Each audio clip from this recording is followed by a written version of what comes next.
भाई आप बताएं कि परमेश्वर ने जो काम आपके जीवन में किया है, उससे पहले बताएं कि आपका नाम क्या है और आप कहाँ के रहने वाले हैं। ब्रदर मेरा नाम शुभम शर्मा है। ये मेरा साला है। मैं आज अपने साले की गवाही देने जा रहे हैं। इनका नाम क्या है? इनका नाम दिलावर मसीह है। ओके, आप कहाँ के रहने वाले हैं? बटाला से रहने वाले हैं। ओके, बताएं इनके बारे में, क्या टेस्टमनी है, क्या हुआ था? ब्रदर इनकी टेस्टमनी ये है कि ये गलत संगति में थे और ये नशे करना स्टार्ट कर दिया था और घर में आपस में लड़ाई झगड़ा रहता था और रात को 12-12 बजे घर आते थे और फिर फैमिली झगड़ा रहता था। फैमिली झगड़े के साथ ये नशा करना इन्होंने बहुत ज्यादा स्टार्ट कर दिया। धीरे धीरे से पहले शराब में स्टार्ट किया। कब इन्होंने नशा करना कौन से साल में शुरू किया था? ब्रदर आज से 3-4 साल पहले ये शराब का नशा करते थे। Okay. उसके बाद इन्होंने सिगरेट का नशा कर दिया और अभी से 3-4 महीने पहले इन्होंने चिट्टा का नशा करना स्टार्ट कर दिया था। कितना कितना नशा लेते थे? आप खुद बताएं तो, कितना नशा करते थे, आपको याद है? हाँ जी ब्रदर मतलब ये बता रहे हैं कि डेली का 3-4 हजार का नशा करते थे। काफी हैवी डोज लेते थे। उसकी वजह से ये डिप्रेशन में भी जाते थे और अपनी फैमिली के साथ झगड़ते थे। एक दिन में 3 बार चिट्टे के इंजेक्शन लेते थे? जी हाँ, 3-4 बार इंजेक्शन भी लेते थे और चिट्टे का ओवरडोज भी लेते थे। मतलब नशे की जो शुरुआत थी इनके जीवन में जब 4 साल पहले हुई, उसके बाद हर रोज ये नशा करते थे, हर रोज। एवरीडे। हाँ जी ब्रदर, हर रोज नशा करना स्टार्ट कर दिया और अपनी वाइफ के साथ लड़ना और अपने फैमिली वालों के साथ, जैसे हमारे साथ भी ये झगड़ता था, लड़ाई करता था और फिर बाद में धीरे धीरे ये गलत संगति में पड़ना स्टार्ट हो गया और इसका नशा डे बाय डे बढ़ता गया। ओके, जब आपने इनकी गवाही को ध्यान से अगर सुना तो जब इन्होंने, इस भाई ने जब नशा करना शुरू किया, नशा इतना ज्यादा बढ़ चुका था कि एक दिन में 3-4 बार चिट्टे के इंजेक्शन लेते थे, ओवरडोज नशा करते थे।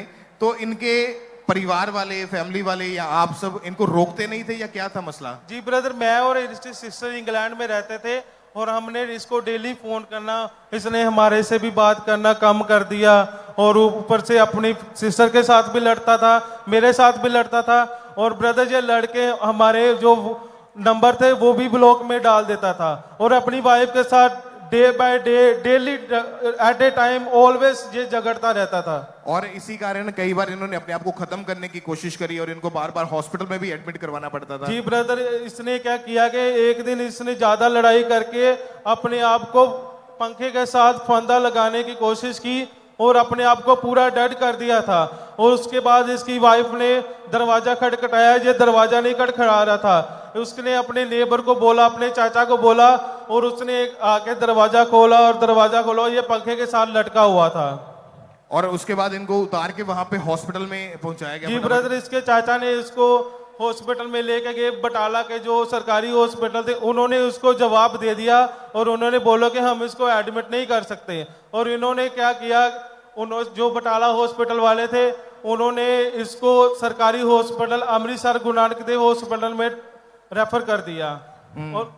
और उसके बाद ब्रदर जो गुरु नानक देव हॉस्पिटल था उसमें ब्रदर इसकी कंडीशन बहुत क्रिटिकल थी और हम इमरजेंसी इंग्लैंड से सीधा अमृतसर एयरपोर्ट में जब लैंड हुए हम सीधा हॉस्पिटल गए और डॉक्टर को पूछा कि इसकी क्या कंडीशन है। डॉक्टर कहते कि हम कुछ नहीं बोल सकते, जो अपने जीवन और मृत्यु की लड़ाई लड़ रहा है। अच्छा, आप उस समय इंग्लैंड में थे? जी ब्रदर, हम इंग्लैंड में थे। हम जिस दिन इसने अपने आप को सुसाइड अटेम्प्ट किया, हम सीधा इंग्लैंड से अमृतसर एयरपोर्ट लैंड हुए, इमरजेंसी हम आए हुए थे। ओके, जब आपने हॉस्पिटल में जाकर इसकी कंडीशन को देखा तो कैसी कंडीशन थी? डॉक्टर क्या बोल रहे थे फिर? ब्रदर इसकी कंडीशन बहुत क्रिटिकल थी और डॉक्टर बोलते कि हम आपको कुछ नहीं बता सकते, ये जीवन और अपने मौत की लड़ाई लड़ रहा है। और ये कोमा में थे उस समय? जी ब्रदर, ये कोमा में था। इसको कुछ नहीं पता था कि कौन आ रहा है कौन जा रहा है। और ब्रदर जब मैंने और अब मेरी वाइफ ने, इसकी सिस्टर ने जब देखा और हम दोनों रो रहे थे कि ये क्या हो गया।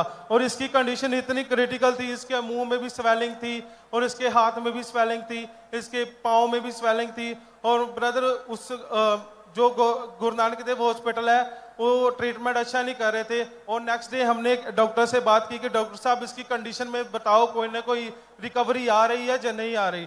डॉक्टर बोलते कि इसकी रिकवरी में कोई भी ज़्यादा रिकवरी नहीं हो रही, ये अपनी जीवन और मौत के साथ लड़ाई लड़ रहा है, आप ऐसे करो इसको किसी और हॉस्पिटल में रेफर कर दो। हमने फिर डॉक्टर को पूछा कि हम इसको किसी और हॉस्पिटल में रेफर कर सकते हैं। वो बोलते जी कर सकते हो। फिर हमने क्या किया, हम इसको फोर्टिस एस्कॉर्ट हॉस्पिटल अमृतसर में है जो, उसमें रेफर कर दिया।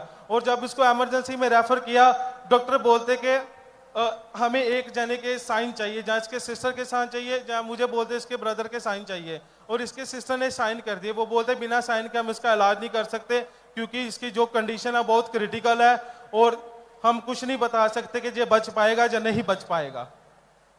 और अलग अलग बड़े बड़े हॉस्पिटल में ले जाने के बावजूद भी कोई सुधार नजर नहीं आ रहा था। जी ब्रदर, जब इसको एस्कॉर्ट हॉस्पिटल में दाखिल किया और इसको डॉक्टर ने बोला कि बहुत ज्यादा क्रिटिकल कंडीशन है, अभी टाइम लगेगा, हो सकता है 5 मंथ लग जाए, 4 मंथ लग जाए, हो सकता है साल भी लग जाए।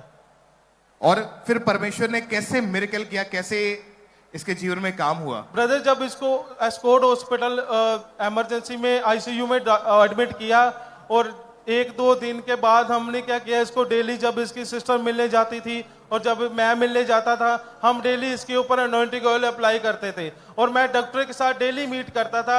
डॉक्टर बोलता है कि चांसेस है कि ये कोमा में भी जा सकता है, चांसेस है कि इसके जो गले का मनका है वो भी टूट सकता है और उसके टूटने की वजह से ये सारा जो पैरालाइज भी हो सकता है। और हम कुछ नहीं बता सकते, क्योंकि डॉक्टर बोलते थे कि मोस्टली जो हमने केसेस देखे हुए हैं, जहाँ तो बिल्कुल डेड देखे हुए हैं और जहाँ तो हमने पूरा जो पैरालाइज देखे हुए हैं। और ब्रदर, हम जब फिर डॉक्टर से मिलते थे, हम बहुत घबराते थे कि डॉक्टर जो अच्छा रिस्पॉन्स नहीं दे रहे।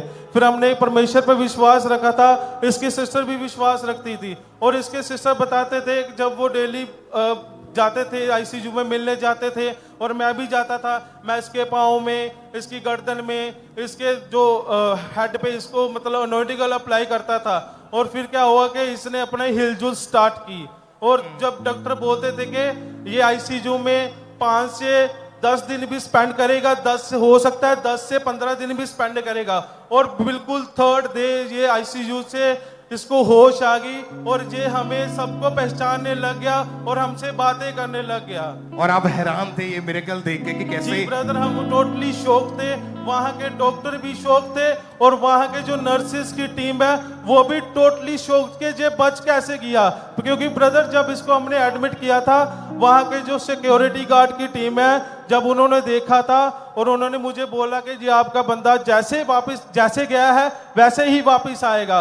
और हमें पता है कि प्रभु यीशु मसीह के सामने कुछ भी इम्पॉसिबल नहीं है, क्योंकि बाइबल में लिखा है जो प्रभु यीशु मसीह पे विश्वास करता है उसके लिए कुछ भी असंभव नहीं है। और प्रभु यीशु मसीह ने इसको आईसीयू में 3rd डे प्रभु यीशु मसीह ने इसको आईसीयू में अच्छे से होश आ गई और ये सबको जानने लग गया। और ब्रदर, आईसीयू में इसको 4थे और 5वें दिन में इसको नॉर्मल वार्ड में डॉक्टर ने शिफ्ट कर दिया था। और उसके बाद ये बिल्कुल ठीक है? अभी उसके बाद ये बिल्कुल ठीक है, इसकी रिपोर्ट नॉर्मल है, इसकी एमआरआई भी नॉर्मल है, इसकी सीटी स्कैन भी नॉर्मल है। जैसे से अपनी लाइफ को स्पेंड कर रहा है और इसने तौबा कर ली है, क्योंकि ये बोलता है ना तो मैं आज के बाद गलत सोसाइटी में बैठूंगा, ना ही मैं गलत नशा करूंगा।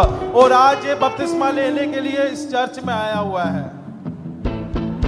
हालेलुया! बड़ी तारीफ चाहिए ऊंची आवाज में। हालेलुया! थैंक यू तालियों के साथ सब जन, क्योंकि जिंदा खुदा है हमारा। तारीफ करें खुदावंद यीशु मसीह के नाम को, महिमा दें इस अद्भुत गवाही के लिए। और अभी कोई नशा इसके जीवन में नहीं कोई है? नशा नहीं करता, कोई गलत सोसाइटी में नहीं है। आपका नाम क्या है? दिलावर। दिलावर। और अभी कोई नशा नहीं करते आप? नहीं। और बिल्कुल ठीक है? बिल्कुल। प्रभु ने नया जीवन दिया है। हाँ जी। खुश है इस जीवन से? खुश। तारीफ करें यीशु मसीह के नाम को, महिमा दें। आज आपकी शर्मिंदगियों का, नशों का आज आखिरी दिन है यीशु मसीह के सामर्थी नाम में।